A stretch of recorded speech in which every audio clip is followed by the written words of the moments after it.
अस्सलाम वालेकुम दोस्तों अॼु असां नए वीडियो सां गॾु तव्हांजी ख़िदमत में हाज़िर थिया आहियूं।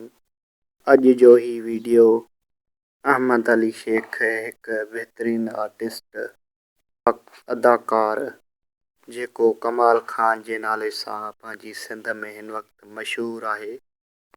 अॼु मां हुन जी ज़िंदगीअ जे बारे में तव्हांखे ॿुधाईंदुसि त किथां हुन जो जनमु थियो आहे ऐं किथां हुन पंहिंजी शुरूआति कई आहे। सो हुन खां पहिरियां हिकिड़ो नंढड़ो अर्ज़ु तव्हांखे ॿुधाईंदो हलां।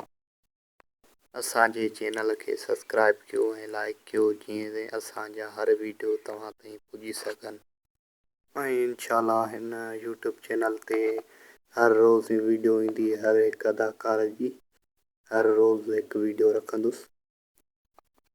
सो मां पंहिंजी कहाणीअ तरफ़ अचां थो त कमाल खान जंहिंजो असुलु नालो अहमद अली शेख आहे। अहमद अली शेख 1982 में जनमु वरितो दादूअ जे पासे हिकु ॻोठ में। अहमद अलीअ खे नंढे खां ई अदाकारीअ जो वॾो शौक़ु हूंदो हो। सो पंहिंजे घर में हेॾे होॾे मुज़ाहिरो कंदो हो पंहिंजे फ़न जो। वॾे थियण खां बाद में बि हू कमकारनि में हेॾे होॾे मसरूफ़ बि हुयो, पर उन सां गॾु पंहिंजो आर्टिस्ट जेका अदाकारी जो कम बि हू कंदो हुयो।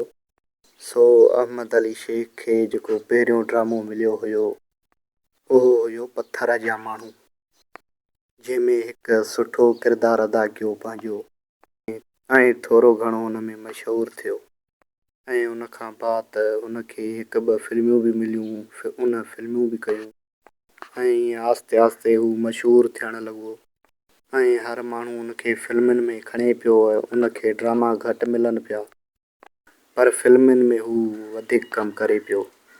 दोस्तो ड्रामनि जी ॻाल्हि न हूंदी आहे, जो ड्रामा कंदो आहे त हू मशहूरु थींदो आहे।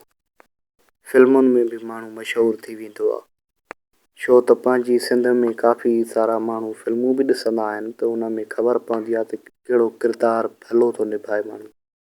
सो ईअं बि थींदो अथव। अहमद अली शेख फिल्मुनि खां बाद में उनखे हिकु ड्रामो ॾिनो वियो ज़हर ज़िंदगी, जंहिंमें कमाल खान जो किरदारु उनखे मिलियो, जो बहितरीन कमाल खान जो किरदारु निभायो।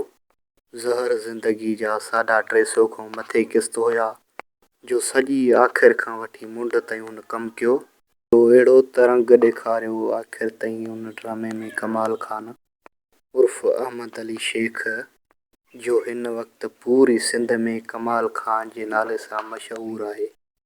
ड्रामा तव्हां ॿिया बि ॾिठा हूंदा, पर ज़हर ज़िंदगी ड्रामे में ख़ात्मो न थींदो आहे, मतिलबु अदाकारनि जो ख़ात्मो न थी सघंदो आहे। जेके विलन हूंदा आहिनि, जीअं गुंडा हूंदा आहिनि, जीअं अहमद अली शेख जो हिकु विलन जो किरदारु हुयो, सो भलो न हुयो हुन में विलन जो किरदारु हुयसि, पर कहाणी जे हिसाब सां तव्हां ड्रामो ॾिसंदो त आख़िर ताईं तव्हांखे मज़ो ईंदो।